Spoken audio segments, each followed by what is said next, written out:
The story opens on a young man standing atop a sea of bodies in a Brit. He asks Liu why if they weren't sworn brothers.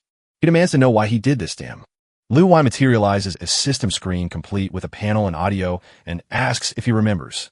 He asks if he remembers how the first calamity began, how monsters poured out of strange portals in space, destroying everything in their path.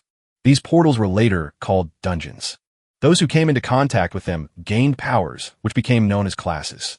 That's why class groups were formed to conquer dungeons and claim victory. But that is precisely why he must eliminate the protagonist. He has become uncontrollable. Powerful class users can easily shatter the Empire's order, and he, having surpassed the SSA rank, was the most dangerous enemy of all. This ultimate power should belong to the royal family. Only then can the Empire remain stable. The protagonist screams, "Is that why you took the lives of my family and my comrades?" Louis repeats that it's for the Empire's stability. In response, the protagonist unleashes his power, but something flies at him, striking him from behind and causing a massive explosion. The protagonist's power vanishes in the blast. Louis reveals he tampered with his armor some time ago. He adds that the explosion also laced his wounds with poison. After an SS rank battle, he should have no way to resist. Besides, he had an entire army prepared. He should consider this a sign as final respect. The protagonist remembers when they were young, sitting by a campfire, thinking it was a sick joke that they would be brothers for life. Suddenly, a system notification appears. The hidden skill Mirror World has been activated. It will allow him to reset everything. The protagonist looks at his reflection in the lake as his soul begins to sink. Decades later, at the same lake, a group of kids has a boy hanging from a tree. They say he must be dead by now. One of them punches the boy in the stomach, telling him to stop with the dead-eyed stare. They decide to dunk him in the water again. The boy insists he wasn't faking it, but his face is forced under the lake's surface. The group says he should last longer this time, as it's his lesson. The way the water exploded in his face was hilarious. The boy spits blood, asking why him? Why'd it always have to be him? As he thinks this, the protagonist's soul hears his cry. On the surface, a boy with glasses begs them to stop, saying he'll really die this time. But the group's leader says if he's about to die, he should just heal himself since he's a singer. The nerd, however, was a total hypocrite. He was the one who led them all to find the boy. If he dies, it will be all the nerd's fault. He claims he only did it because of them. But the leader questions if he's trying to turn the tables, and now his punching bag was getting full of himself. He raises his fist, calling him ungrateful. But a loud rumble comes from behind them. Something is happening in the river. The world itself seems to fracture. The boys wonder if it's a dungeon and why it appeared there. They decide to run, shouting that there's a dungeon behind them. The nerd looks back before fleeing. He thinks that the boy is still there and that there's no time to think. He has to save him first. Meanwhile, the dungeon begins to spawn monsters. The nerd wonders why the ropes won't come loose. One of the monsters spots him. It rushes forward to strike with its sword, but the protagonist grabs the nerd's shirt, pulling him out of the path of the strike. He moves his hand toward the goblin and uses his skill, Glacial Impact, but the system only notifies him that he healed a level lesser demon. It failed because its health was already full. The nerd freaks out, screaming about what the hell he was doing healing the enemy. He uses his shield to defend the protagonist. Yansha opens his system and notices his class is singing. He also sees the name Yans and realizes this isn't his original body. Normally, when someone first enters a dungeon, they get the system and are assigned a random initial class. This was unchangeable. After that, they would grow stronger by clearing dungeons and gaining skills from their classes. But he was a warrior who had reached the pinnacle of power. He reflects that he had used a skill called Mirror World.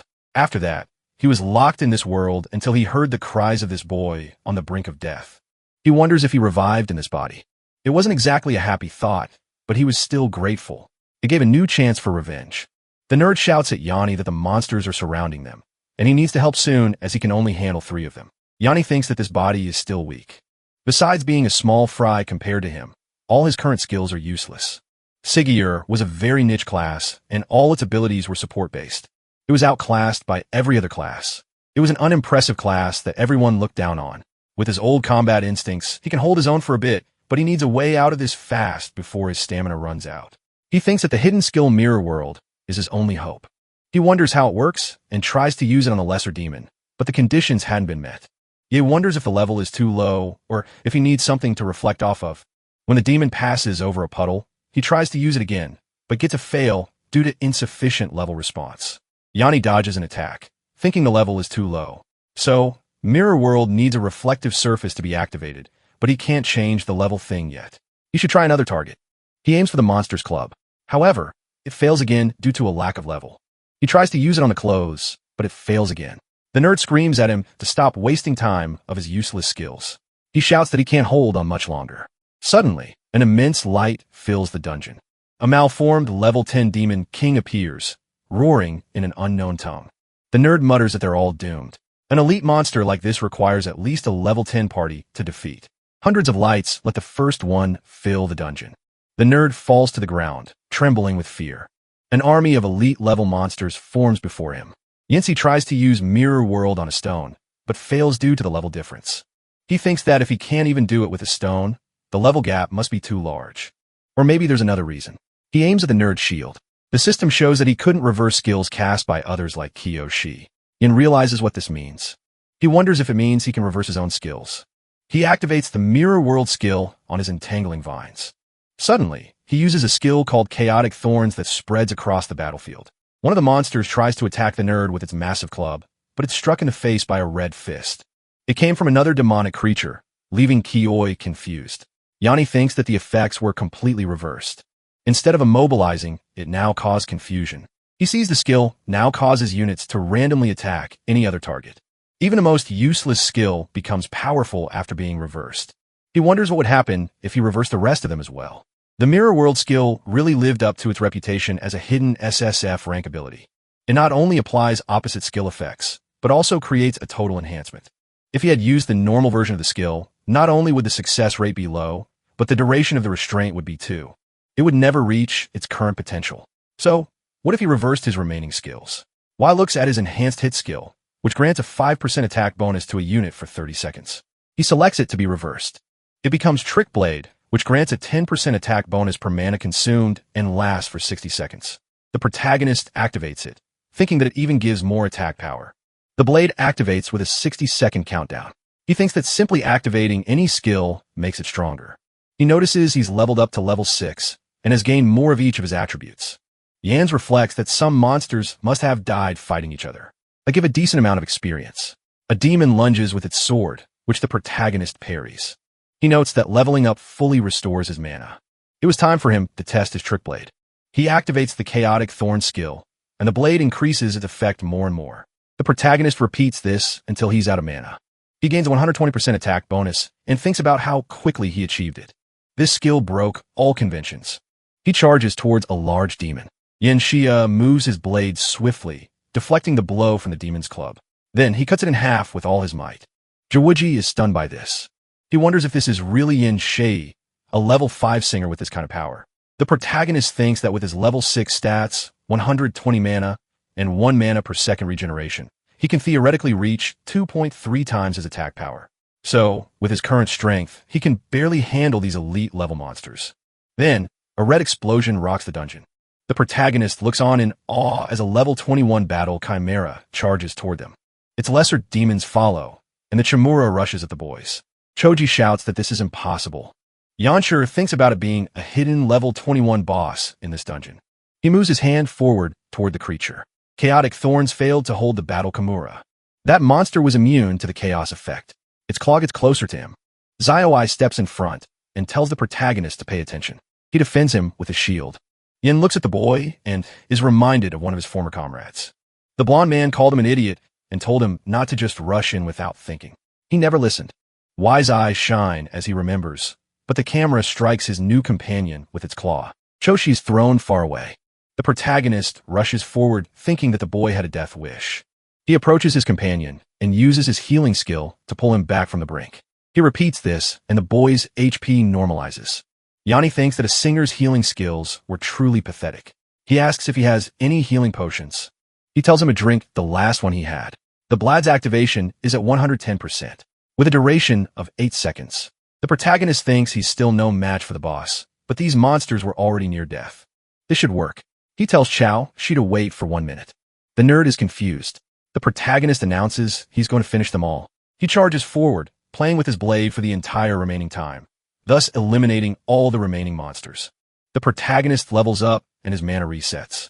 He then continues to activate Chaotic Thorns to increase the damage up to 400%. But the trick blade had only 60 seconds left, and he was casting the thorns 40 times in 50 seconds. This means he needs to reach level 10. Choi watches in awe as Yoni's level just keeps climbing rapidly. The battle chimera tries to attack the protagonist with his claws. Yinsa looks at his status window. He's at level 12 now, and his trick blade has a 510% power boost. He yells that it's more than enough and lunges forward, slicing off the monster's entire arm. Then he leaps and moves his sword, making more cuts on the creature. The chimera tries to roar in pain, but both its arms are severed from its body. Finally, he separates its head from its body and lands in front of Kiyoi. The nerd asks if he's dreaming. A level 5 singer had just cleared a brand new dungeon all by himself. Ye reaches level 15, and the system notifies him that the dungeon has been cleared. Choi approaches asking if that was really Yin Sha, and how did he suddenly become so strong. The protagonist just receives a notification to collect his items. Then he calls out to Cho, she remembering his friend from the past. He asks him what his connection is to Chao Binbin. The nerd questions how he knew his great-grandfather's nickname. Yin repeats, great-grandfather. So Cho is Xiao Binbin's great-grandson.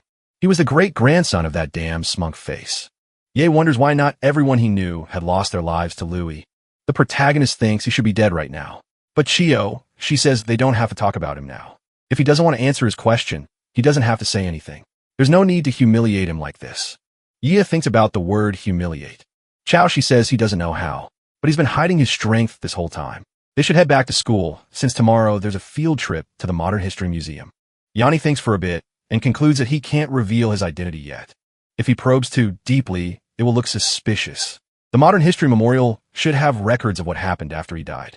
Inside the school bus, the students are joking around with each other. Choi looks one way, and Yan Sha looks the other. The boy thinks that things have really changed. After being dead for several years, the world was completely different. To think they could now use products from dungeons to power carriages and many other things he had never seen before had appeared. Some he had seen in the dungeons from his past life. But this could just be a monster reward that was brought out of dungeon. The boy equips the Chimura ring at level 14 epic grade item. Ye thinks to himself that equipment and skills like this can be taken out of the inventory. They can even be bought and sold outside of dungeons. He had obtained the permanent skill Resilient Body, which reduces all physical damage. But these items couldn't be placed in his inventory. After defeating the boss, it disappeared along with the dungeon itself. He wonders what happened in the world after he lost his life. Outside the bus at the museum, a teacher explains that standing behind them was a statue of the supreme ruler of their kingdom, the emperor who put an end to the dungeon disaster, Lu Wai. He believes many students know that this very place about 50 years ago was the battlefield of a rebellion. Back then, when the world was ravaged by dungeons, everyone lived in fear, especially when the most terrifying SS of ranked dungeon appeared, and their king Lu Wyatt personally led his army on an expedition. Despite suffering heavy casualties, they managed to conquer the dungeon. But at that very moment, he was met with a planned rebellion. And the mastermind behind it was Yin Shet. The protagonist's face darkens. That was the man the king trusted most who became an ungrateful traitor. The protagonist thinks that they were the ones who cleared the SS, a ranked dungeon, only to be ambushed by him. The teacher says he can't imagine the pain of being betrayed under those circumstances. But the king rose above it, fighting with blood and courage. Finally, with the help of the hero Ding Khan, he managed to suppress the rebellion. Ye mutters the name Ding Khan, wondering if such a person even existed. The delinquent from the day before shows up at the museum. He asks how those guys could still be alive since everyone saw the dungeon appear. His friend wonders if the dungeon was cleared, saying there must be a powerful person nearby. They must have had incredible luck for that to happen. Yin Shay wonders who those people are. The students whisper amongst themselves, mentioning Ding Su's name and the new dungeon. They wonder how he managed to survive such an event. Ding Su grabs Chao Shi's shoulder, telling him he's lucky to still be alive. But this was the guy who had dragged him to the dungeon in the first place. He asks how Chai plans to repay that debt. The nerdy boy replies that it was clearly Ding Su's fault as he was the one who captured him and tried to kill Yan Cha. Ding Su scoffs, asking what's wrong with his head as he seems to have no grasp of the situation. He tells him to look at the statue in front of them. That's his ancestor kneeling before the hero. That's the traitor Zen, and he is his descendant, so no one will side with him. Ding Su shouts that he can insult him, but not his ancestor. Shoei is stunned at how he's twisting the situation around. A crowd gathers to see what's happening. A student remarks that Ding Su's grandfather is the hero Ding Khan. The one next to him must be Ko Shi, the descendant of Kun. A traitor's kin is insulting the hero. His ancestor killed so many people. If the hero hadn't stopped him, Many more would have died. Ding Su says he can say whatever he wants, but he shouldn't insult his ancestor right in front of him. The teacher approaches, saying he'll be fair and say a few words in the name of justice. Choji should apologize for what happened. The hero spared his family. If he can't feel gratitude, he shouldn't insult him. This leaves Chao, she's speechless. Ding Su grabs his head and tells him to look around. Even if he beat him up right now, people would just cheer. That's because no one is going to help a vicious dog like him, especially a despised one. He still thought that he, the descendant of the hero, was in the wrong. He then closes in with his fist raised, saying, "This is for his ancestors' honor. He can't let this go unpunished." But then a kick connects with his face. Ye easily knocks Ding Su down, impressing the nerdy boy. The protagonist asks if the hero's family never taught their brats any manners. The crowd wonders if that's really Yanshi. He seems like a completely different person being able to hit Ding Su like that. Is he crazy? Now he's even insulting the hero's family. They remember he's only level 5, the weakest in his class, and yet he dared to hit the hero's grandson. That guy has no parents and is too much of an idiot to have friends. His brain must have finally snapped. Ding Su gets up wiping blood from his face. He says Yanshi is just a punching bag and should be grateful he hadn't come after him yet, and he still dared to attack him while he wasn't looking. His friends move forward, saying they'll deal with them both. Ye just murmurs. He dodges and lands a single blow on each of Ding Su's lackeys, knocking them out. The hero's grandson falls to his knees. He spits more blood as the people around him start to laugh and take pictures. The boy can't believe he was defeated by this young chef. People comment that he was forced to his knees so casually. Dingu is actually pretty weak. The hero's grandson unleashes his fury skill, boosting his attack by 25%. He screams that a mere piece of level 5 trash couldn't possibly be this strong. This must have been a lucky hit. The boy draws his fire hammer, charging at the protagonist with the weapon. Ye simply comments that he has too many openings. He strikes Ding Su's chin as his trick blade's power is increased by 80%. Ding Su wonders how this is possible and receives another kick to the head before falling to the ground completely. An officer approaches the fight, asking what happened and what they're doing there. Someone asks if Ding Su was really defeated by a healer. The crowd comments that he's supposed to be just a level 5, but he doesn't seem like it. He must have hidden his real level. The officer says that fighting is forbidden inside the hall and asks the teacher if he can't control his students. The teacher approaches the fight stating that Yanshi insulted a hero and even attacked his descendant. He draws his weapon, calling him shameless. Yanshi moves his ring. The chimera's body easily shatters the teacher's weapon. Everyone watching is in shock.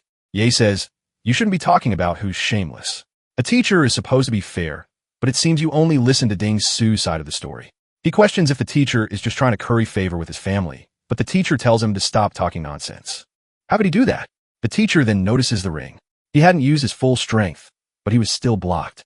Ye says it was just a casual warning and that he didn't think the teacher was that kind of person. The teacher clears his throat, of course. He says, "I will investigate the cause of this conflict." He wonders what kind of backing Yance has. The protagonist looks at the damaged ring and thinks that even as an epic item, it was dropped by a level 21 lord. It took too much damage against a level 35 teacher. The teacher announces that as punishment, they will simply be expelled from the hall. He leaves telling Kyo to come with him. The nerdy boy runs towards Yance. The crowd comments that he was able to block a teacher, something no other student has done. That teacher shouts for someone to use a healing spell on Ding Su, and one of the students complies. Outside the museum, Yin wonders if none of his old companions survive it after all. He then looks at Kyo Shi, who is looking at him with admiration. He realizes that if he asks Shirao Shi anything now, he'll answer without a second thought. He says his own knowledge is lacking and asks about the hero Bing Khan. Zaya Wu Shi repeats the name, saying he's not sure if the story is correct, but apparently he discovered the great villain Yanshi's conspiracy beforehand.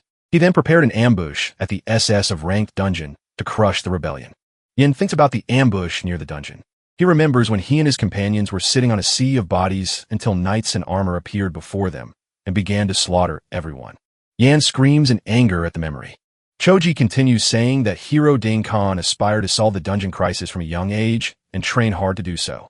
After being promoted by the king, he fought for the country for years, saving many places from disaster, such as the great and famous Winterfell city cataclysm. The protagonist reflects on this, remembering that he was the one who solved that crisis.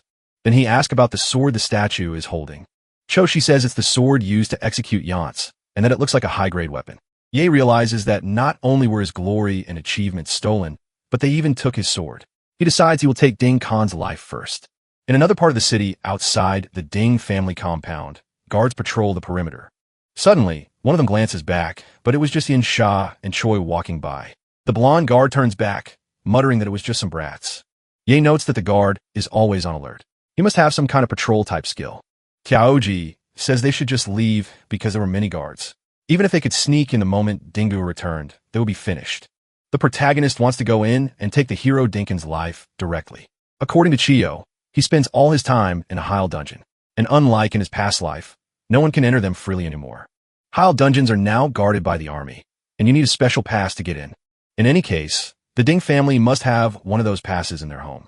He then wonders why the family needs so many guards since there are only about a dozen of Ding Khan's descendants. Choshi explains that they are all the hero's grandchildren, and they even have a dungeon on their property. The protagonist is confused and asks about a dungeon in their house. His nerdy friend says that low-level dungeons can be bought and sold privately, but it wasn't something that people without power and influence could dream of having. Ding Su is guard watching him all the time, so he can level up as much as he wants, but students like them can only do so during practical classes. Yanni says that this era has really changed a lot, and that means the richer and more powerful you are, the higher your level can get. Choi confirms, an ordinary person usually graduates from school at level 15 or 20. After that, most people don't have access to dungeons, so they stay at that level. But if they get a related job, like a miner or a guard in a national dungeon, they might reach level 30 by the time they're 50. The guards of the Ding estate are around that level. To get stronger, you have to enlist in the army or join an official organization like a guild. Only then can you enter high-level dungeons and climb higher. The protagonist thinks that if he wants to get stronger, that pass is essential. Shoshi suggests they just go back. The level difference is too high. No matter how skilled Yan Shui is, he's no match for them. Yin knows that with his current strength, he's far from being able to defeat the hero, let alone Lu Wei. He reflects that in any case, those patrol skills are around level 30 and only cover a small area. Skills like Eel Eye or Keen Hearing aren't nearly enough to cover the entire mansion, and this isn't a life or death dungeon. Most of these guards are too complacent. It's more than enough for him to get inside. Choji asks how he can call them complacent. Yanni thinks that compared to the near-perfect patrollers in Heil dungeons, these guys are relaxed. Choshi argues that even if they get in, they'll just die for nothing. He asks why they should stay there until the protagonist pulls him by the shirt. He asks the boy if he doesn't want to change his life. Choi says, of course he does.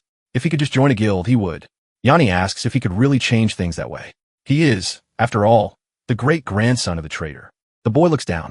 The protagonist says, you can only change your destiny by acting now. You can't bet on a future you're not willing to fight for. At least he's not going to let a dungeon right in front of him go to waste. The boy has to decide if he's going to follow.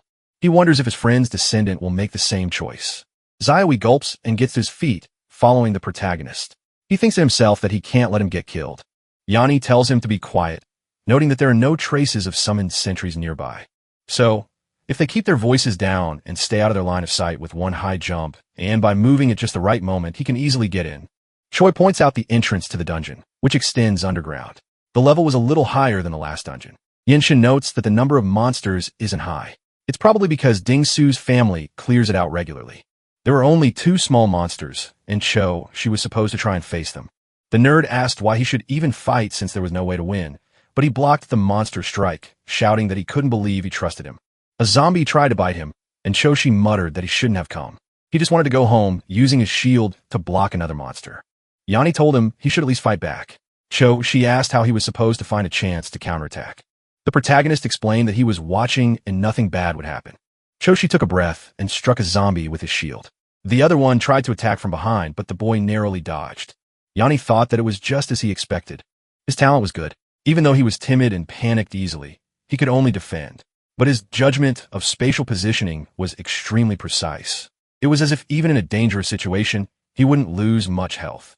He couldn't expect much more. Most people stopped moving simply because they lacked the courage to challenge themselves. Yinsi moved in, cutting down the creatures and thinking that his friend's grandson had taken the first step. Tiaoji noticed he had leveled up to 7 and had 3 more points. The protagonist commented that experience is distributed based on contribution. If he hadn't fought back, he wouldn't have gained any experience. Yanni was wielding a resentful bone sword, which had 62 attack power and 11 spiritual attack. He reflected that his movements were very agile and wondered how he allocated his attribute points. While Choi said that aside from spirit, he places them evenly. The protagonist said that shield bearers don't normally add points to agility. Choshi explained that it would be hard to find a party at school if he didn't. Everyone expects a slow shield bearer, but that the monsters suddenly attacked the others. Yin, she said, he had a long-term perspective. The advanced class promotion after level 60 has requirements, and the Bastion Fortress demands stamina and defense, so he can't just distribute points randomly. Tiaoji mentioned that most ordinary people aim for level 40. He couldn't even think about level 60 since that was shrank. Yanni touched his shoulder and said that from now on, he should think that way, but not just shrank beyond it. He reflected that, just as he said, he should plan his own class advancement. His support class was only strong thanks to his hidden ability. If nothing unexpected happened, that would probably change. But the protagonist noticed his mirror world ability had gained 2,000 elements and could be leveled up. Sometime later, more zombies were attacked with the sword. Yanni defeated them all with ease, stopping as soon as his trick blade ability's duration hit 0. A zombie tried to retaliate, and the protagonist dodged, thinking that he hadn't lost any health yet. His attack enhancement had disappeared. It seemed the duration of trick blade had also run out. The skill was powerful, but it couldn't sustain long battles. His stamina couldn't handle prolonged fights either, but he was leveling up faster than most and had gained 2 levels. He noted that killing these monsters gave experience to the mirror world. Then he saw something in turn backing away. He saw that the Ding family's guards were patrolling the area frequently. He wondered if they had noticed the intrusion. Shoei commented that there were fewer monsters, but it was still risky. The protagonist thought he was right. He needed to watch the guards while they fought, and he still had to calculate the duration of the trick blade's boost. That was a lot for him right now. Judging by the skill the book had dropped, or he creates a barrier on intangible objects in its reverse version, he still needed 30% for the mirror world to level up. Even at level 1, the reverse ability was absurdly strong. He imagined how powerful it would be after evolving. Then he looked down thinking that if he killed the dungeon boss, he might reach level 2 directly. Other dungeons didn't grant skill experience, so he should check the boss's central area. He noticed that the rat and crow summons were becoming more frequent, too. Turning back, he saw a monster chained to a throne with several adventurers approaching. Shurao, she said, it was a controlled dungeon boss. It was his first time seeing one. The school's dungeon boss was also guarded by teachers. These must be Heil pieces of equipment. Yanni stared coldly, thinking that with so many guards sneaking around, attacking the boss wouldn't be a good idea. At his level, he couldn't kill the boss while it was under such heavy surveillance. A guard was taking a piss against the dungeon wall. The protagonist tried to attack him from behind, thinking he should deal with the guards first. The guard suffered a bleeding status and was thrown to the ground. Yanni said he was going to interrogate him for information now and that he'd better talk. The guard trembled in fear and asked what he wanted to know, saying he'd tell him everything. The Ding family didn't pay him enough to die for them, and she thought that asking was his main goal. The guard repeated what he knew about the dungeon passes. The old master has piles of them, so they weren't rare. He thought to himself that this guy must be one of the hero grandfather's fanatics. And it was true. He had seen the old master pass them off for study several times, leaving them with the head guard, but they were temporary, unregistered passes. Without help from someone on the inside, they would definitely be questioned about them. The protagonist told him not to worry and to empty his inventory first. Outside the dungeon in the Ding family complex, the protagonist questioned if he only had a singer skill book. That guard said the Ding family is greedy. Most things are confiscated, and they only get the scraps. The protagonist learned Baptism of the Sun, where after being healed, he gains 3% defense. Reversing this ability, he gains 6% attack for 15 seconds after healing. The guard led him to the Ding family's inner residence and said guards couldn't enter without an invitation. Except for the young master, Ding Su, everyone was above level 30 with good items. They didn't really need them as guards. Ye questioned if the pass was really inside the house, but the guard told him the family leader was in there. The one with the mustache was level 42, and he would definitely lose to him. The old master and the third leader are level 50, but they were away on business. If they returned, it would be even more dangerous. Ye reflected that the inner residence had a level 42. He knocked out the guard and called for Kyo Shi, telling him to stay put. The protagonist thought he just needed to lure him out. He returned to the boss area in the dungeon. Using these Heil chains to control the boss meant the dungeon wouldn't disappear as long as it lived, so they guarded the chains with a key mechanism. It was a safe method, so safe that no one dared to open it. The protagonist covered the guard's mouth and held the sword to his neck. Everyone in the boss area was shocked. Yanni thought this method was perfect for making the family leader come out, so he used the combat chains. The boss stood up and the adventurers are asked what was happening. Outside the Ding family complex, the family leader now leads reinforcements to the dungeon. Choshi watched all this from a distance, wearing the guard's armor. The protagonist obtained a level 60 piece of equipment and reflected that now he could enter the inner residence easily. At the entrance of the Ding family's inner residence, the butler welcomed the second master and the young master. Ding Su commented that he had to greet him in this state. Dinga, level 42, remarked that greeting him was a separate matter. He opened the back door of the car for missing Anna, asking her to please exit the carriage. A blonde girl and a black-haired girl walked side by side. Dingo welcomed them to his humble home.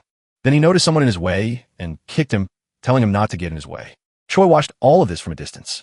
Ye suddenly appeared and said the Ding family was back and it was a good time to go in, but he questioned the strange look on the protagonist's face, while Cho wanted to know how he finished so quickly. The protagonist explained that it was a dungeon boss after all.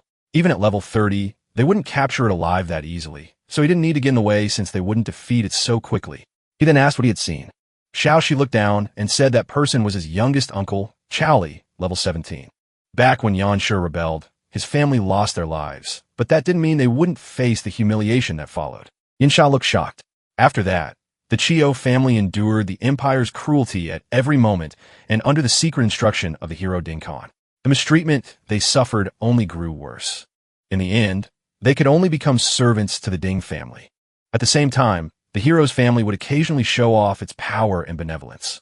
For the Cho family survival, they could do nothing but endure.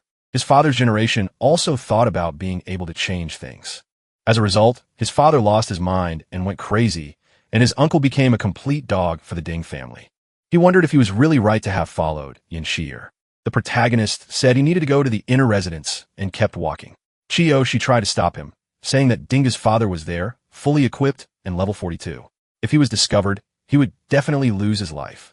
Yanni said that in this era where dungeons are controlled, if you don't take risks, you'll have no hope but to waste your life. And with some things, if you hesitate and worry too much, they'll never get done. He could help Choji change, but he had to make his own choice first. Even if he chose not to fight back, he wouldn't force him. Choshi said they were a great family with power over the world and wondered if he could really fight them. The protagonist said the one he wants to fight is the entire empire. Then he moved forward and left. In a lounge, Ding Hao questioned how the dungeon lord's restraints were broken. Yinsa asked if it wasn't an inconvenient time and that they could visit another day. Hao denied it, saying his older brother could handle it. A mere dungeon wasn't more important than her. He said that after hearing she was coming, his father and third brother decided to return. Dealing with this would be the easiest thing. They had also contacted the hero grandfather, who was very excited to meet her. The protagonist listened from a distance and wondered if that was the hero, Ding Khan. He remembered he needed a pass and an escort to enter the hero's dungeon. And this person, judging by her treatment, had a very high status. Yansha had the same surname, Yin, as him. He wondered if it was a coincidence, but for now, he had to focus on the pass. The black-haired girl noticed a movement in the distance. Some maids walked by talking, and Yanshi entered a room. He moved silently until he reached the library. The third family leader said he had finally suppressed the dungeon boss. It was released with malicious intent, but he couldn't sense anyone's trace. Now, to take such a risk, it must not have been for just one piece of equipment. Dingy ordered his family members to surround the inner residence first. For now, the young miss was visiting, and he couldn't let any incidents happen to her. Yanni walked around thinking there was nothing but trash. He was using the facing ability, which allowed a brick-sized object to be phased. He then unlocked a drawer, noticing some diaries. He wondered if they were high-quality skill books. At the entrance of the Ding complex at inner residence, Kyoji wondered why all the guards were heading there and if they had been found. More people were coming. If Yanshi didn't get out now, he would have no chance to escape. And if he didn't run now and they found him, they'd have another excuse. He remembered when he was a child and they invaded his family's house. He should just stay quietly in a corner and at least he could save himself. So, he moved, thinking that at least that would happen until he remembered Ye's words. He shouted as loud as he could to get the guard's attention. Everyone turned realizing where he was. Choshi just ran away thinking that he would lead the way and they absolutely could not be allowed to find him. Yanshe broke a window of the house while escaping and glanced back slightly. He reflected that he seemed to have surpassed himself after all and chosen to fight back. Then he shouted that he had the chain and the skill books, but they should come after him if they were able. All the guards who were there started running. The protagonist's new skill, an aura that slows others within 20 m, was activated. The reverse version of it was also active, increasing the speed of friendly creatures within 30 m. The second leader shouted for squads 2 and 3 to return and support the protection of the dungeon boss. He wasn't running away, he was heading right for it. Choji questioned why he was leading everyone the wrong direction. Many guards were leaving and the dungeon boss was under control. They must have been in a huge battle to get the boss restrained, which means its health is low right now. Taking its life will allow me to improve my mirror world skill. Inside the waiting room, Yinsa comments that it was noisy outside and her uncle didn't need to keep her company there. Dinga replies that it was just a petty thief and his older brother could handle it easily. The head of the family shouts not to block him because their speed isn't enough. They must go directly for the boss. He runs, shouting that assassins and archers should follow him to defeat the intruder. The protagonist notices he's being chased. He reflects that each class can add 3 points when leveling up, and half of his points were distributed into agility. Additionally, he has an acceleration skill. Around level 30, archers and thieves can normally keep up with him. The protagonist stands before the Paladin of Greed, which is afflicted with a bleeding status. He figures it must be part of the seal. So, this was his weak moment, the perfect time to attack. He just needs to deal as much damage as possible and then finish it off in one go while the army of adventurers is still grouping up. The protagonist charges forward using his chaotic spikes. Everyone there wonders what that skill was. They had never seen it before. This skill inflicted a status effect, and human resistance was nothing compared to a monster's. They wonder how it could be applied so easily as a mage cast a spell against the army. The knight asks how it's possible. The skill's abnormal status was off the charts. Young Shed advances, gripping his sword tightly. He reflects that he can at least get past these people to reach the weakened boss. People shout that he's there and has crowd control skills, but the shield bearers couldn't block. The protagonist reflects that they were a jumbled group with no experience in team battles. They've held on for so long and were on the verge of defeat. The rest of the group shouts for them to hang on since it's only one person. If they could just land one hit, he's dead. The family head appears and orders them to hold him. Meanwhile, Denny advances, saying he'll deal with him. He swings his fire axe as the protagonist turns. The protagonist moves his sword, thinking, here he comes. He then murmurs, thinking that even if his level is too low to equip the item, he can't get its stats, but it was all about durability. After all, it was a level 60 item. He blocks the axe with the chains. He reflects that by using this massive impact, he can break through the seal's barrier. Then he spots an opening. Ding! He thanks him for the push, calling him a bastard. The protagonist cuts down the dungeon boss, thinking he'll get all the experience. Finishing off that boss with extreme ease, he gains 3 levels at once. His mirror world skill is maxed out, ready for an upgrade. Denji charges with his axe along with the rest of the adventurers. Ye looks at the system screen and uses mirror world without applying it to his skill, vanishing at the exact moment the axe attack was about to hit him. Everyone is surprised to see that there's nothing there anymore. Inside the mirror world, the protagonist was all alone. He realizes this is the world inside the mirror. He still has 30 minutes of mirror walk left. It wasn't surprising that everything was a mirror image of the real world, but the guards looked like mere illusions. However, they weren't just illusions. He picks something up from the ground and notices that a mirror stone can be taken. After reaching level 2 of the skill, he can bring things out of the mirror world. He wonders if the system interface will also change. Inside, he can see all the activatable skills. Then he notices that some were not yet activated. His basic skills weren't unlocked, and they seem to be the inverted forms of all his abilities. But first, he needs to learn the base skills in the real world to activate their reverse counterparts. This must be an upgrade. It seemed as if he could choose strong skill combos in advance, allowing him to plan his progress. Then he notices something behind him. Some souls are moving around. The protagonist wonders if there are other souls there. An undead creature charges in his direction. The protagonist wonders how that soul became this and swings his sword, cutting it into dozens of pieces. He thinks that it didn't seem very strong, but something appears in front of him. An undead contract. It allows the creature to leave the mirror and fight for him. It's also level 15. He thinks that after defeating the ghosts, he can take them outside as summons. So, it wasn't just stones. It seemed that level 2 of Mirror World allows him to bring not just items, but even ghosts into reality. This is quite interesting. He thinks outside the Mirror World, someone comments that the dungeon was completely cleared, but the guy didn't come out. They wonder if he just disappear, maybe using a rogue stealth skill, but an assassin says there's no way his stealth has a duration of form, so it can't be completely undetectable. Dongi grabs his head in frustration, wondering how they could let him escape with so many people around. He says that if they don't find him, they'll have to reimburse the dungeon fee. Then the protagonist returns to reality. Everyone turns their heads. Ye comments that his mirror walk is over and he has returned to his original spot. Dingy yells for them to capture him, but the protagonist tells them not to be so harsh. After being ganged up on for so long, it was time to return the favor. He releases a few dozen souls, declaring it his ghost army. The monsters advance towards the army, who wonder what they are.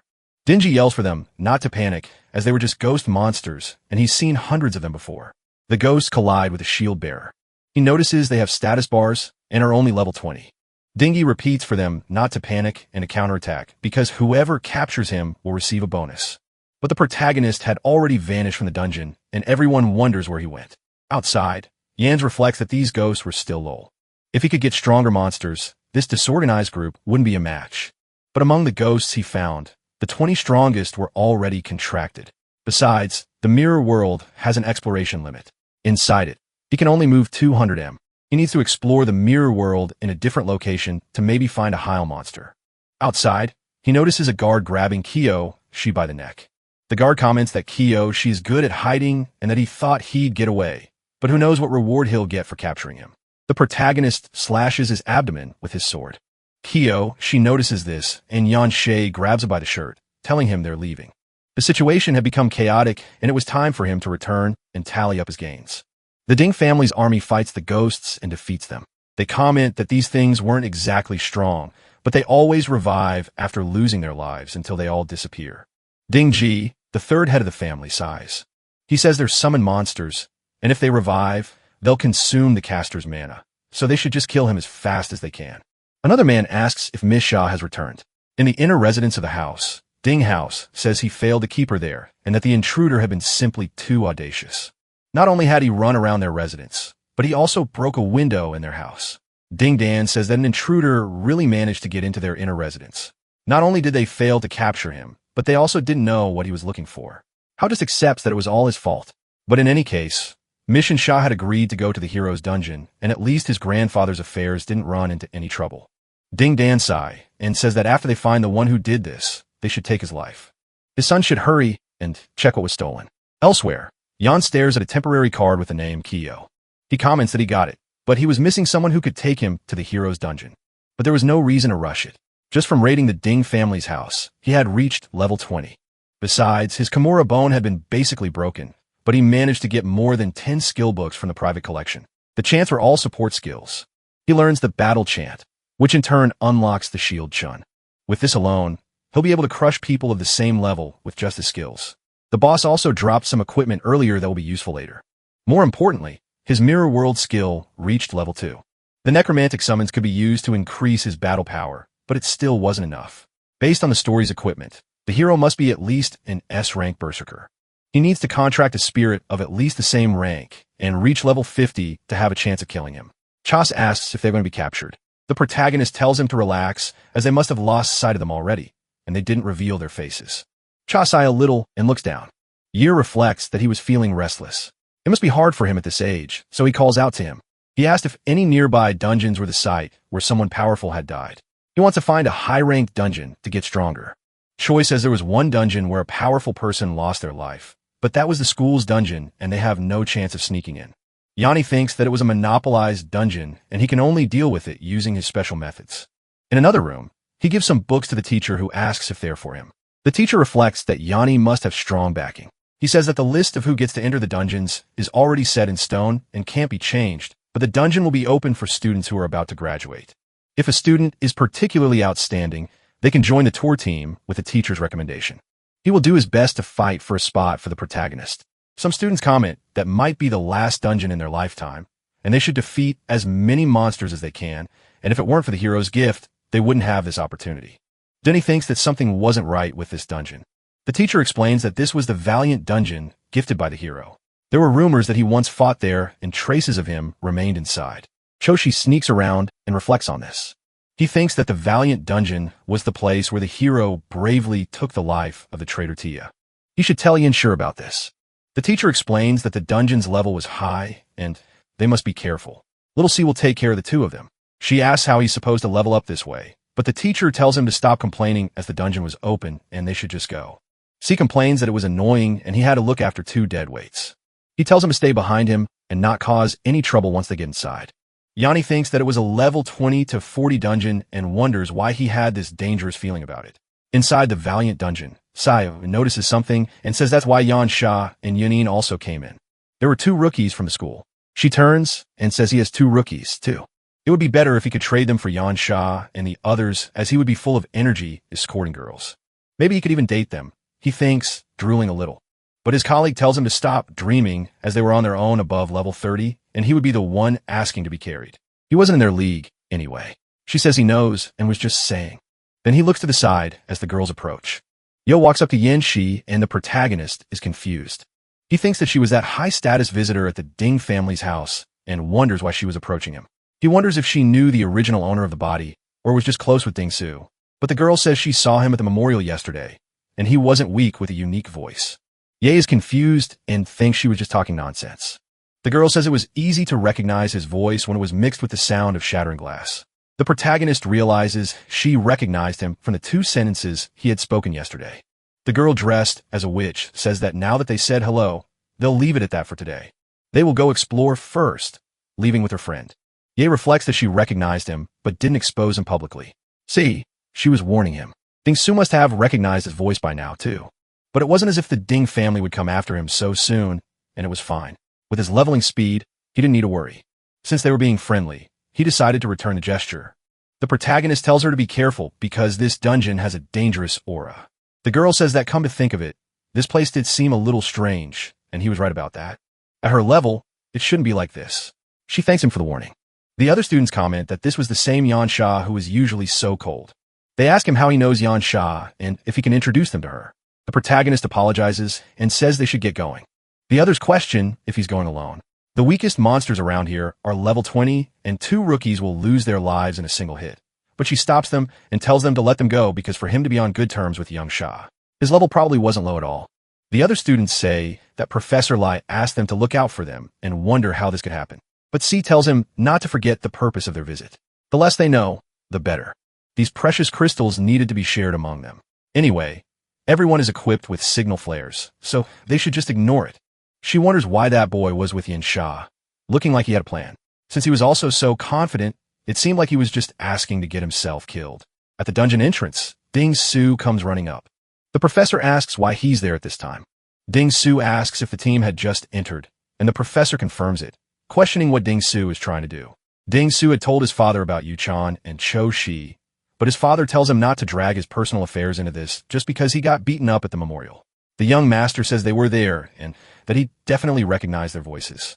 Halfa says the intruders escaped his guards easily, which isn't something a student should be capable of. His first uncle says they must have had the strength to overpower the guards and tells Ding Su not to bother him with it. The family head agrees, saying they were discussing important matters and that he shouldn't interrupt them. Ding Su insists he has to enter this dungeon.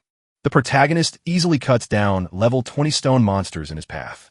He fights a level 30 monster with just 1 thrust and lands several more hits. Then he calls for Kyo Shi, and the shield bearer uses his shield ability, which lasts for 3 minutes. He uses other skills to enhance the protagonist's abilities. Yin Sha leaps and cuts a monster once more using all the skills he had. He gets close to the creature's weak spot and finishes it with a downward strike with 7 seconds left on his trick blade. The protagonist levels up quickly, and Kushi comments that he's improved too. Ye reflects that among the skills he got from the Ding family were surrounding shield and motivational call. They were practical skills that Kyo Shi could learn at his current level. Besides, the monsters were high level, and Kyo's skills made it much easier. According to the professor, there was a rare monster in this dungeon, the Obsidian Beast. Defeating it gave a chance to drop a support skill called Gravitational Pull, which was the skill he needed for his list. There'd also be phantoms there, not just the Obsidian monster. He wonders how many powerful adventurers lost their lives in this dungeon and hopes he can find them here. Until Yin Shay notices something down below. He sees a dark creature forming and wonders if it could be. In the Crystal Pillar Canyon, several dark beasts gather. Yanni thinks that there are a lot of elite obsidian beasts together. They had only traveled a kilometer beyond the normal patrol range. Wander attack monsters were a rare breed. They didn't have a fixed location and appeared all over the map. They were also stronger than typical monsters. Before humans grew powerful, encountering a wanderer monster meant certain doom. They can wander beyond the dungeon's limits and threaten human bases, causing countless dungeon-related disasters. But in exchange for this risk, the experience and items they could drop far surpassed those of normal monsters. These types of monsters were incredibly strong. He needed to test them first, attempting a slash on one of the obsidian creatures. He looks back and notices the monster is continuously regenerating. Other creatures launch their mono rays at the protagonist. Yans runs as Koji's shield surrounds him. He's hit by a manta ray, thinking that the attacks are too fast and frequent. Even with his high speed, they won't let him dodge everything. His health and defense were too low. If it weren't for Kyo's shield, he would have been seriously injured. So, he unleashes his phantoms against the creatures. He reflects that it's not good. Not even they could hold the front line. Luckily, these monsters were relatively slow. His defense and health won't improve quickly in a short amount of time. To defeat these monsters, he needs Koji's defense after he levels up. He says they'll defeat normal monsters to improve. In the normal monster area, Yin reflects that there were weaker monsters around. It was the perfect time to help Choir level up. On the battlefield, a shield bearer was essential on the front lines. Other classes stayed behind them to deal damage and help protect themselves more efficiently. Since Chvaji had put all his points into defense, in addition to the armor he stole from the Ding family guards, he now had the defensive core of a true shield bearer and could handle attacks from level 20 monsters. Yans yells at him to correct his footing, prepare his stance, and angle the shield forward towards a blow. Chozi follows his instructions and blocks the hit, but comments that the shield's durability was slowly decreasing afterward. Yans tells him to pay attention to the next attacks, but he gets grabbed. So, the protagonist charges at the creature with his sword. He tells him to always be ready for the next enemy attack, and not to swing his shield so far to the side. Save that for the next time he has to take a hit. He should stay alert, but with his body relaxed and only tensing up to defend. He pats him on the back and tells him to keep it that way because he'll be right behind him. And as a shield bearer, he must keep an eye on the companion behind him. Chaoshi cracks his smile and defends against the attacks as Yanshe says he must remember that when stats are close, technique decides the winner. After facing the creatures, the protagonist levels up again, reaching level 22. Now Choshi can face enemies with confidence, which means he'll gain more experience, too. Choshi says he's now level 15 and can finally learn this using the shield armor ability. Yin reflects that this was the last book he took from the Ding family, and Choshi could use it. In addition to adding external armor to his summon shield, he can improve his defense with this skill. He can now take on the elite level wanderers. They head back to the Crystal Pillar Canyon. 3 professors comment that there are a lot of wanderers and wonder where they came from as it's dangerous for the students. Lian says they can handle normal level 30 monsters, but these wanderers are on another level until he notices a student's signal flare nearby. Lei stands up and says they need to rescue the students first, and says the wanderers are the bigger threat, and what if any student went over there without knowing?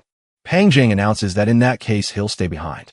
Lai says that if Olbai stays, anything that happens can be easily resolved. But Yin Shay interrupts, saying they should just keep their eyes on him. He warns that if a rescue is needed, even 2 professors might not be enough to pull it off. Lai calls out to them, and the protagonist says that these wanderers are slow and haven't noticed them yet. If they keep this distance to observe, everything will be fine. The professors silently agree. Lai agrees and says these monsters are dangerous and he absolutely must not move on his own. He also tells him to stay hidden. The protagonist thinks to himself that if they notice him, they won't be able to escape. Ye cuts one of the creatures, thinking that they won't be able to escape. The monster tries to use a manta ray while the phantoms defend the boy. Choji activates his shield abilities and the blow stops in front of the phantom. Even though it pierces through it, the protagonist manages to cut the obsidian monster. He charges towards the 3 remaining ones. Thinking there are only 3 left, he cuts the monster pieces. With the creature's health depleted, a light shines on the ground. The boy reflects that luckily he was able to handle the wanderers and was getting more used to this class. Compared to his past life, he was still far behind. Even now, with his inverted skills, he can increase his attack power a bit. But the base attack of support class was still too low. It would be amazing if he could increase his attack power just a little more. Finishing off a giant monster, he gains adventurer experience. Yans reflects that he leveled up again. Rare elite monsters really give a lot of experience. Then the system notifies him to pick up an item. The protagonist walks over and equips something that surprises him. A crystal longso word that dealt 552 damage. The protagonist thinks this is perfect for his lack of base attack. Fighting would be much easier now, and so he swings the blade. Young reflects that it's a shame he didn't get the gravitational pull he wanted. The drop rate didn't seem to be high if his luck were better. There were more wanderers until he notices something red in the sky. He reflects that this was where the signal came from earlier. It was a special level flare that only professors were equipped with. Lai resists with his shield and analyzes the situation in front of him, wondering why so many wanderers are gathering there. A group defends themselves near a rock while the wanderers attack. Other people watch from a distance. Yinsa comments that there are a lot of monsters together and wonders what on earth is happening. A man says it's not clear yet. They came to rescue after seeing the signal. The signal came from the direction of the cave, so they must be trapped in there. They were organizing a rescue, but there were too many monsters. Even with professors together, it wasn't enough. It would be great if they had her help, and Yinsha says that it's her duty.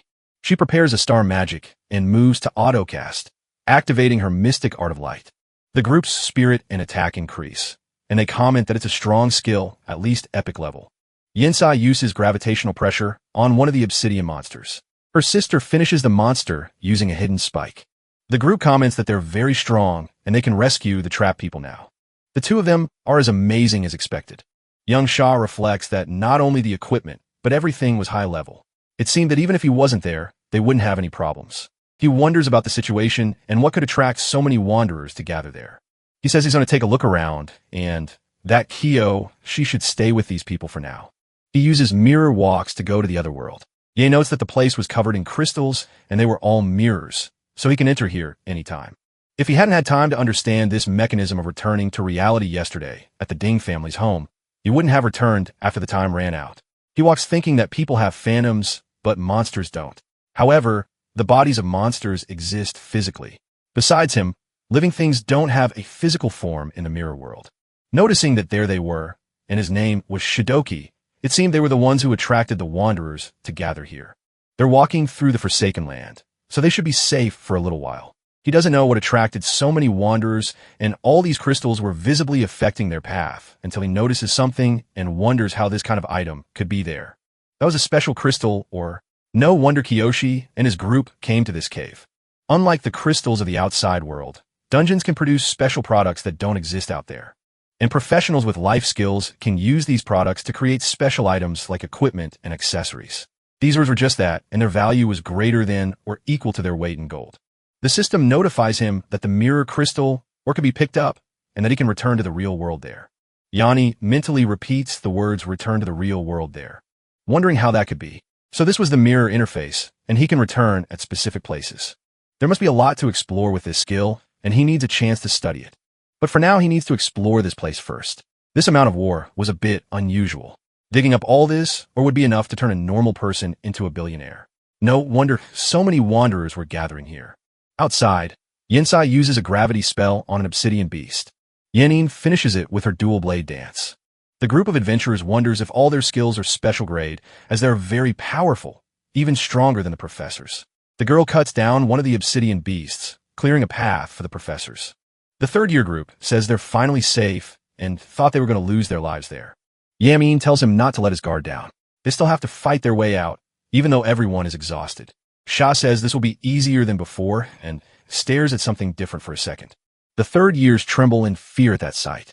An army of wanderer monsters stood before them. They wondered if every wanderer in the entire dungeon was gathered there. In the mirror world, the protagonist cuts through a stone wall. He remarks that it's like a real labyrinth. Then he notices something, a different structure with a crystal on top. Yanni wonders if this could be the dungeon's secret treasure. If the assorted crystals are special products, and the crystal core must be the one secret treasure. A treasure like this was a concentrated crystallization of all the dungeon's special products. It took a long and irregular amount of time for one to form, and a normal person might never see one in their entire life. He touches the green, thinking that every secret treasure without exception has a special effect. He notices this one increases his stamina and mana recovery. It improved his base stats and provided damage reduction. Increased stamina can raise his max health, and better mana regeneration would allow him to use Trick Blade. More importantly, it gave a 20% damage reduction for light and electric types. Percentage-based damage reduction was rare even among the best equipment. But there was something strange about it. It seemed the crystal ores attracted wanderer species, and with a secret treasure present, the dungeon should have a monster stronger than them. He decides to use the secret treasure and leave immediately. But the system informs him that storing or using the item will consume 10 minutes of mirror walk. Outside the mirror world, the group of adventurers is in shock. Yanin and Sha had never seen anything like it before. The wall above them shatters into pieces, forging a creature larger than the obsidian monsters and even more terrifying. The group wonders if it could be the Lord of the Wanderer species, a secret boss. A Wanderer Lord could exist independently of the dungeon boss. It was a rare hidden boss. Its strength was equal to or greater than a normal boss, far beyond what teachers or students could fight. A shield bearer defends the area as the group comments that Wanderer Lords only appeared in Hyle dungeons. They wonder what kind of dungeon could have such a monster. At this rate, they would all lose their lives here. He takes a deep breath before speaking. She yells for everyone to stay calm. The most important thing now is to work together to escape. They can escape through the canyon right there. If they can get out of the basin, they'll be out of the dungeon. She uses her starlight mystic art, telling them not to hold back. Full power and push forward to the other side. Lee agrees, using his light refraction shield. He says that at the very least, the students have to get out. Starting with him, they would lead in shifts to improve the group's advance. The Wanderer Lord tries to smash one of the students with its hand. They manage to block it using multiple shields to mitigate the damage. Mages enhance the shield bearer's defenses while reading from their magic books. The battle in that area was intense against all the obsidian creatures. All the monsters simultaneously decide to fire man beams. Yinsa screams for them to hold on, that it wasn't good enough. The Obsidian Lord lets out a battle cry, giving an order to its subordinates. The nearby monsters hear the call and begin to move in. As it walks toward the group, they wonder where so many monsters are coming from. The Obsidian Lord uses its crystallized aura, increasing the health, attack power, and defense of each of its subordinates. The group wonders how their power increased by such an exorbitant amount. Lai shouts that the damage is too high and they can't kill fast enough. A teacher begs to be saved, but his body is struck by hundreds of mount lasers. Another colleague panics, shouting that a teacher has lost his life. Yan's Sha shouts for the shield bearers to stay in front, with priests prioritizing their healing. She reflects that everyone is exhausted and barely holding on, and the Wanderer Lord hasn't even made a real move yet. The group yells that it's useless. At this rate, they'll never get out of there. An assassin uses his stealth to try and escape, shouting that it's every man for himself now. He runs through the middle of the creatures. Lely shouts for the Wanderer class students not to follow him. The stealth duration isn't long, and they won't last until they escape. The student runs past the Wanderer Lord. Lei notices something on the Lord's back. He turns just as the Obsidian Lord prepares to fire its mana beam at the student. They tell everyone to watch out as the monster strikes. Lei shouts that the Lord turned him directly to ash. The group tries to hold their ground, their shields barely holding up. A student yells at not only that, but in the process he was blown down into the canyon. This attack power was too absurd. They couldn't escape from here. The Obsidian Lord emits its mana beam as the student repeats that it's over. And this time it's heading for him. They can't block it. Een and Sha step out from behind the shield wall. They summon his stone mountain shield with 3,000 defense. The shield tries to withstand the blow. He yells for those with great strength to come and hold it. If it fails, they're finished. This level 70 shield was very strong, and its durability was guaranteed, but because its level was so high, no one had enough strength to equip it, and it was difficult to move. They only managed to buy a little time. A shield bearer asks why the school's dungeon has this kind of monster. He thought that if they held on long enough, help would come, but this time, there was nothing. He's relieved that at least those two kids didn't come here just to face this danger. Then he notices Cho, who is supporting the shield along with the others. He wonders if they hadn't stayed in the valley. How'd they end up here? He tells him to pay attention as the Obsidian Lord's blow approaches. Choi uses his siege shield to defend the teacher, but it's pierced by the man beam. The teacher thinks that his own defense was broken first, and now there was no one left who would stop these wanderers. Kiyoshi deflects the direction of the wanderer's punch with his shield. Lei thinks this kid has the strength to parry blows without hesitation, but the shield bearers were all broken now. All their defenses were gone, and Kiyo's shield and armor break. The wanderers prepare their mana blasts against him. Lei thinks they're out of options and hope this time, but the protagonist suddenly appears, cutting down everything in his path with his sword. The teacher's face lights up. Yanni says that she did well. He reaches out of hand, but the protagonist tells him to leave the rest to him. Yinsa advances, thinking he can dodge the monster's attacks more easily now that he's level 24. His total mana was 140, and his recovery speed was 2.6 per second, so his attack power could be increased by 330%. Trick Blade was at a total of 180%. The protagonist thinks it's absurd to try and face the Wanderer Lord, who is stronger than the dungeon boss. He needs to reach at least level 30, so he approaches using the mirror world, as he still has a long way to go. The protagonist exits the mirror world at the perfect moment and lands a sequence of sword strikes on a monster. Yen-Shay repeats that she did very well and should leave the rest to him. He presses his foot to the ground, activating and deactivating the mirror world for movement. He shouts for those with support skills to buff his strength, as he will take care of the Wanderers. Yansha agrees and uses her Starlight Mystic Art. She casts his Seed Shield along with the shield armor. The protagonist cuts more Wanderers to pieces. He levels up, thinking that with so many of them here, leveling up would be much faster. You can only see a flurry of slashes. She thinks that he was just a bold thief, not expecting his strength to be beyond her imagination. Ian was shocked by what he was doing. The whole group just watches the protagonist disappear and reappear as he uses the mirror world. His level rises exponentially as he defeats more monsters, reaching 28.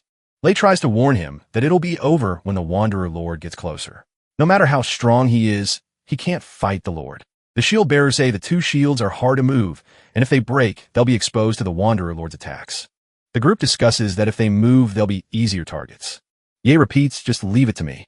He will attack and stay out of its reach, then they'll have a chance to retreat. Lei says that if they run, the protagonist will be left behind. Ye reflects that if this Wanderer Lord isn't defeated, it will gather all the dungeon's monsters and go to the outside world. In the past, most cataclysms were caused by Wanderer Lords. So if he stays, he'll have to take this monster's life. His Trick Blade is at a total of 350%, and his Mirror Walk has 5 minutes left. The group flees as fast as they can. Lei shouts that no matter how strong he is, the protagonist's stamina will run out from dealing with so many monsters. The sooner they escape, the sooner he can get out of there. A shield bearer asks if he isn't going to kill the Lord. Lei says he was probably just trying to calm them down. After all, it was the Wanderer Lord they were talking about. Choi thinks he's still so useless. All he can do is run at a time like this. He hopes Yoni will be all right. The protagonist cuts through the creatures as if it were nothing and increases his level. He uses Mirror Walk to dodge the mana blasts appearing behind a monster and then land strikes with his sword, fighting even level 42 monsters. The protagonist thinks it's useless. Its defense is still too high. The small amount of damage he's dealing will be healed in a few moments. Just as he thought, he still needs to get out of there. The crystal on the Wanderer Lord's head must be the core, which means it's the weak point. It could be that his attack power just isn't enough. Dodging as he reaches level 29. There were 5 seconds left on the Starlight Mystic Art. Yanshur thinks the buffs he received are ending and his mana points are low to the point where he can't maintain Trick Blade anymore. He needs to level up first. He notices a strange light in front of him. Yanshur wonders what it is and sees the Wanderer Lord's hand approaching. He uses Mirror Walk thinking that it learned when he would appear. Then suddenly his health starts to decrease continuously on a large scale. Yancy thinks he doesn't have much time left on Mirror Walk. If he doesn't dodge, time will run out. He can only use his phantoms to block, but resurrecting them will consume his magic points, and he won't have enough to increase his attack power later. He wonders if he should retreat and meet up with the group first. The protagonist notices something different forming in front of him. He asks why the young girls and Kyo came back. Yosha replies that the little boy knelt and begged, so they had no choice but to help. Choji explains that they had enough people to make a safe escape, so he convinced them to come back and help. The protagonist thanks them with a smile on his face. Yo warns that the hidden boss is too dangerous, so they'll cover him while he slowly retreats. But Yanni moves forward, saying there's no need for that. He cuts through the monsters with ease, saying that with their help, there's no reason to hold back anymore. The protagonist's level reaches 30, and the time on Mirror Walk runs out. He reflects that he finally made it. His attack power is sufficient now. Then he uses the corrupt knight's armor he got from the Ding family. He asks if he's thinking of attacking the creatures we point. At this rate, it'll be impossible for him to get there. The protagonist thinks that what he wanted has finally been obtained with a gravitational pull skill, which allowed him to bring objects toward him. He reverses it to gravitational traction, where he pushes himself toward the target. Yanni thinks this ability will launch him to the monster. He enhances his Trick Blade by another 30%, assuring them that everything is under control. He points in the direction of the Wanderer Lord and uses his gravitational traction. He's pulled toward the creature at superhuman speed, stopping above the bust crystal. Yinsa and her sister's jaws drop, impressed by the feat. The protagonist lands several cuts with his amplified strength. Other rocks begin to react and are drawn in. They gather on the boss's back as the protagonist's health rapidly decreases. Ye keeps attacking even while being hit by this large-scale attack. Then he finally cuts the crystal in half. The system notifies him that he has defeated the Wanderer Lord. He receives 5,000 experience points and the title Slayer of Wanderers. It also drops the Golden Light Shield and Angelic Protection skills, both of legendary rarity. The protagonist goes up 3 levels at once. Shuji says his friend was very strong, and Yansha repeats that he defeated such a terrible monster all by himself. Yansha announces that it dropped legendary items, and there were 2 of them, but suddenly its center of gravity shifts. Yansha yells that the monster is falling, and Yanshe is still on top, so he must be careful. The protagonist dashes away at top speed. The creature crashes to the ground, shattering the earth. Jens notices something nearby, seeing what's in the hole. Inside the hollow mountain were some fragments. The protagonist climbs down, commenting that they are the remains of wandering species and humans. This looks like it was from when the strongest wandering lord was born a long time ago. So that's the reason for so many intense battle scars here. He wonders what this is. A body was at the top. She had defeated with a sword in his hands. The protagonist stares at the sight of his old friend kneeling. Yangsha asks if this person is the traitor. She heard this was the place where he was defeated by Ding Kuan, but she didn't expect this, seeing a sea of bodies while the squire just held on. It was clearly the scene of a desperate battle between monsters and people. It was completely different from the statue in the modern hall. This person doesn't look like someone who fell and knelt. Yanshe stares at it all in silence, reflecting on his life. Shuji says he probably won't believe him, but he thinks his great-grandfather wasn't a bad person after all. He spent his entire childhood researching his great-grandfather's history. Although he only managed to find specific parts of his story, the descriptions were vague, but he uncovered some details. He always went to dungeons that were far below his level. So why would an S rank like him, who was over level 60, go to a low-ranked dungeon? And the truth was a wandering lord was set to appear there. This creature was the source of most cataclysms and could summon all the dungeon's monsters to the outside world. In the past, the government didn't have enough troops to defend against dungeon monsters, so they had to rely on a few powerful and responsible professionals to clear dungeons regularly. His great-grandfather had been one of them, and he came here to stop the local cataclysm. The rest of the group is shocked by this. Shivuji says he probably thinks he's mistaken. His family also says he's just looking for psychological comfort, and that's why he says such things. Young Sha just touches his shoulder smiling and says he believes him. The girls are impressed, and she just stares at his friend. The protagonist smiles as he thinks for a moment, reflecting that his friend wasn't that kind of person. Xiaoan would climb on the bar table and shout that he didn't need a master after all, and that the old user should retire early. But in the dungeons, he'd scream for his master to save him while fending off blows from dozens of monsters. Outside, he'd ask who asked for a rescue, saying he shouldn't do it next time. Shaolin wonders if he's been found out again as he puts on his armor. He's the type of person who works hard in secret just to show off in front of others. He said not to worry, that he wouldn't let dungeons threaten lives. He chose Sword Guard as his advancement, the weakest class of squires. But that wasn't just because he put his points into strength and speed. There was no other type of shield this class could maintain. He would stand at the front of the group, saying the old Jesus was really good at finding him, running from so many wandering creatures, and he couldn't resist gaining a few levels. Jan says that saving people was his way. He reflects that for his friend's sake, he'll put everything on the line against the Ding family. At the Ding family home, the elder asks if his nephew was telling the truth. Ding Su shouts that if he doesn't believe him, he can ask the teacher in charge of the dungeon. He says Yuni was incredible. The teacher guarding the dungeon blocked the entrance and wouldn't let him in, but he waited until the people inside came out. Those adventurers comment that they saw the wandering lord fall from that direction. Wondering who could have missed such a huge commotion. It was probably defeated by that person. His name must be Yin Shei, so that was his identity after all. All the family leaders fall silent upon hearing this. The elder stands up and orders all the Ding family guards to gather and follow him to the traitor's dungeon. But he asks them to wait a minute because he had mentioned a brat from the Kyo family was with him. So he orders them to bring the people from that family along as well. In the dungeon, the protagonist picks up the book of the Golden Light Shield.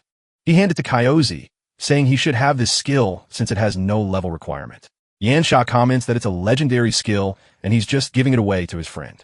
The protagonist replies that it's an exclusive skill for squires and he can't learn it, and that his great-grandfather probably used this skill a lot. Nunsha says he really doesn't lack for powerful skills.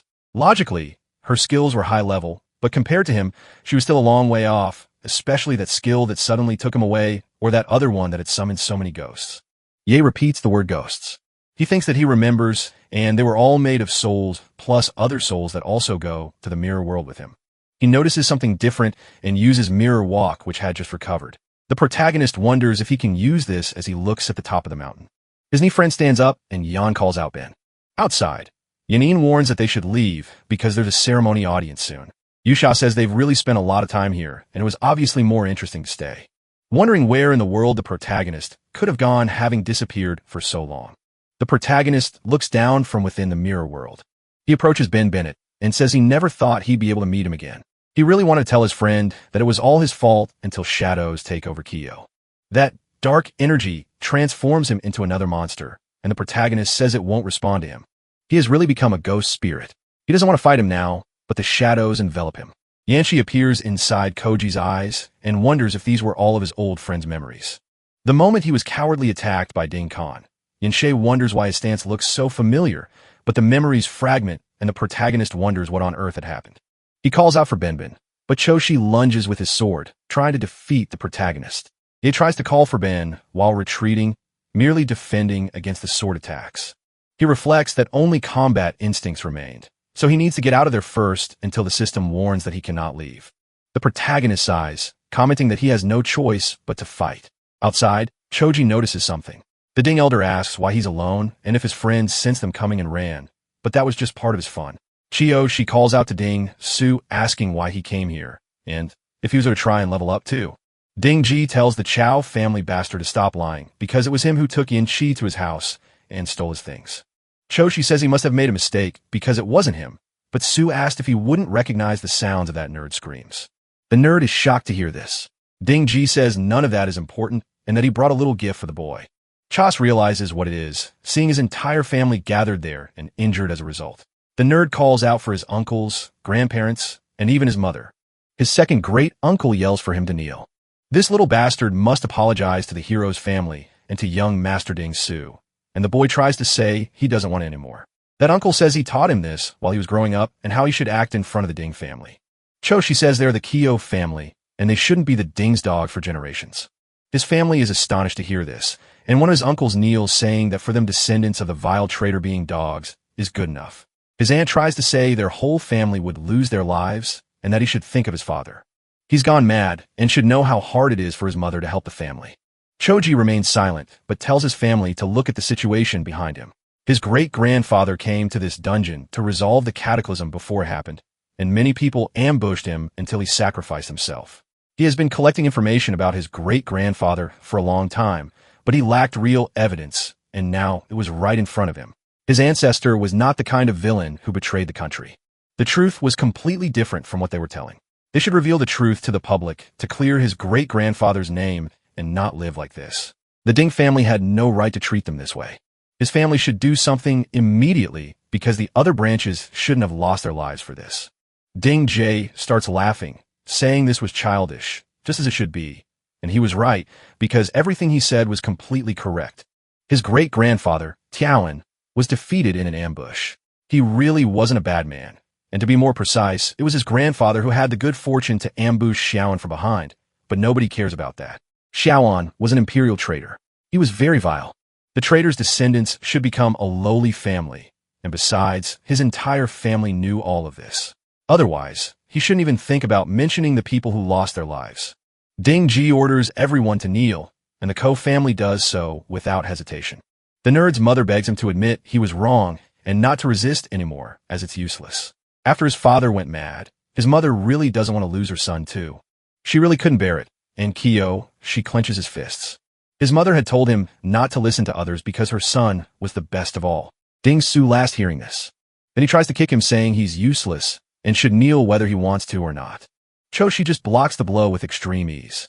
And then he pulls young Master Ding and LT, Unk and GT, S leg and throws him to the ground.